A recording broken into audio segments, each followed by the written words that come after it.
If you're a supporter of Shedeur Sanders, you're called a cult. What's going on, guys? Welcome back to another one. Hope all is well. This article here, it says Brown legend Joe Thomas offers strong words for Shedeur Sanders' cult after quarterback depth chart released. Now, I wanted to go over this story. It's been a while. He's actually given his opinion before. Joe Thomas.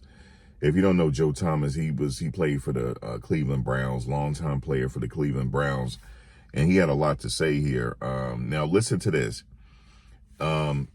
We know something happened here with this whole story regarding Shedeur Sanders. You cannot tell me otherwise. We will have to agree to disagree.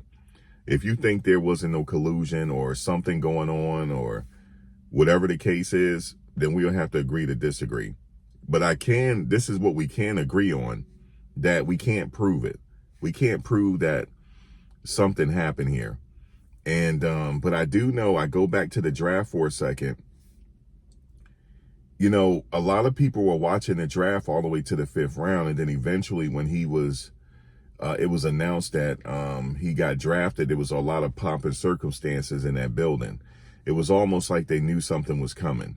But again, we can't prove it. So it says here, there's no conspiracy or hidden agenda with Cleveland Browns rookie Shedeur Sanders. Of course they're going to say that. Placement on team depth chart heading into the season, according to the franchise legend Joe Thomas, who offered a strong opinion this week on how the situation is being handled with his former team.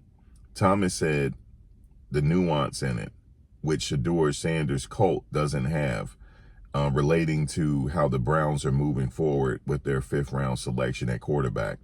See, Joe Thomas, he said cult. Why do we have to be a cult?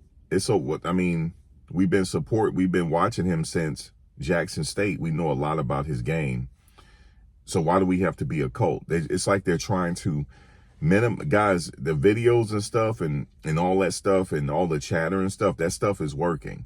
Because the optics, they're trying to change the optics here because, let me just say this with Joe Thomas. Wait till the season start, Joe, because when you guys go 0-5, let's see what the Cleveland Brown fans are going to be doing. Are they going to be calling for some changes here? We're going to see, since we're a cult.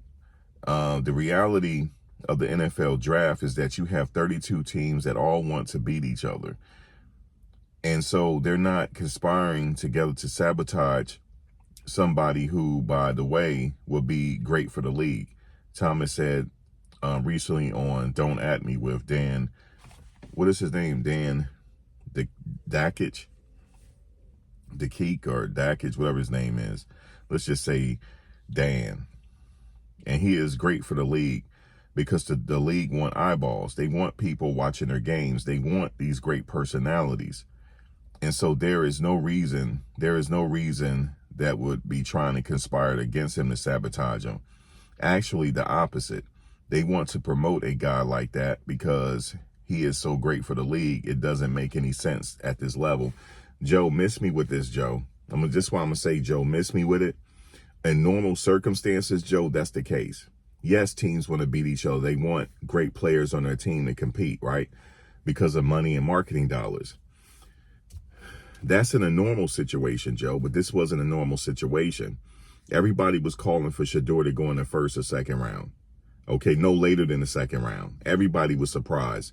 I go back to what all of the analysts were saying about this situation. Everybody know that something happened here. But I'm thinking some people put you up to saying this stuff because you know you guys got to simmer down what's going on right now because you guys know you about to start the season 0-5. And you know the dog pound might be calling his name. There's going to be a lot, and you know that there's a lot of number 12 jerseys that's going to be in that stand. And they're not going to sit there for 1 minute if you guys are going 0-6 and not doing something different here. So, yeah, so now it's convenient that you come out and say all of this. Yes, Joe, under normal circumstances, this is the case. They want a guy that they can promote that's a fan favorite. But it was something a little different about Shedeur's case, though. And it says the Browns coach Kevin Stefanski's decision to bench Sanders for Tyler Huntley in a 2-minute drill during Cleveland's preseason finale was met with widespread discourse, especially after the franchise cut Huntley the following day. The Browns have since named Joe Flacco their starter. As we know, Dylan Gabriel is their number 2, ahead of Sanders, following Kenny Pickett's trade. And those watching for Sanders to start to get more playing time failed to see the bigger picture, Thomas says. Oh, I see the bigger picture, Mr. Thomas. Excuse me, Thomas. Joe Thomas, I see the bigger picture. But me and you just me and you just have conflicting views on what the bigger picture is. He said patience is needed with Sanders, whose time will come, according to Thomas. Listen, Thomas, I don't know if you noticed, Joe Thomas, Shedeur and Cam Ward had the same quarterback coach. They're pretty much the same quarterback. The only difference is Shedeur did take a lot of sacks. And I said this in the last video, that's something that he just have to stop doing. He just got to get rid of the ball. That's pretty much it.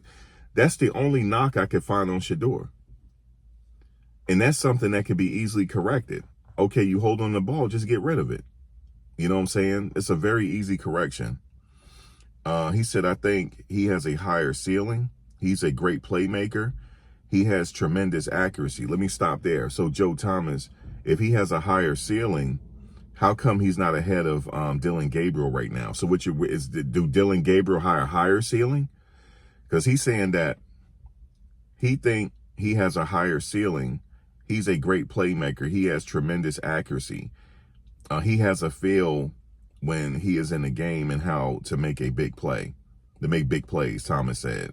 But just because you have a ceiling that's really high and that potential to be able to do doesn't mean that you can do it right now. Yes, under normal circumstances, I see that. But if he has the higher ceiling, how come he's not number 2? If he has the higher ceiling. So if they start the season 0-5, you should go with the person that has the higher ceiling. But they're not doing that, Joe. So what you're saying don't make no sense. The organization is doing something contrary to what you're saying. So of course they're going to have people like this, guys, to come in and say, that what you're seeing is not what you're seeing. No, it's what I'm seeing. I'm seeing what I'm seeing. Now, here's the situation, though, with Shedeur. If it's a situation where, like Shannon Sharp said, he's purposely hanging on to the ball so he can keep his quarterback completion percentage high, that's something that he can just easily say, I'm not doing anymore. I don't think that's the case. Because in that last game he played in, the whole offensive line, let me say this, Joe Thomas. So let me just say this, y'all. So he has a higher ceiling. If he has such a higher ceiling and a good potential in the future, why put him in there with offensive linemen that you're not going to keep? You could have got him hurt. So basically what he's saying is, obviously they're going to have him come out because, he was a longtime great Cleveland player. And like what he says is not holding no water, man. It really isn't. This is a new day and age. We got people out here. We got our own platforms and we can counteract what you're saying. But anyway, guys, drop a comment below.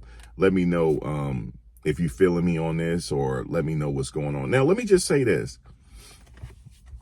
If it's a situation, like I said, if he needs to correct some things, yes, he has to correct some things, and then he's ready to go. But he could have corrected that and still been number 2 on the depth chart. It's since his ceiling is so high. Listen, the Browns are not treating him like his ceiling is high. They was already at the Texas Ohio game. They're looking at Arch Manning. They were obviously there. So Joe Thomas, they're operating on contrary to what you're saying. I understand what you're saying, that Shedeur has a high ceiling, but they're not treating him that way. I digress. Guys, let me know what you think. I'll see you on the next one. Peace.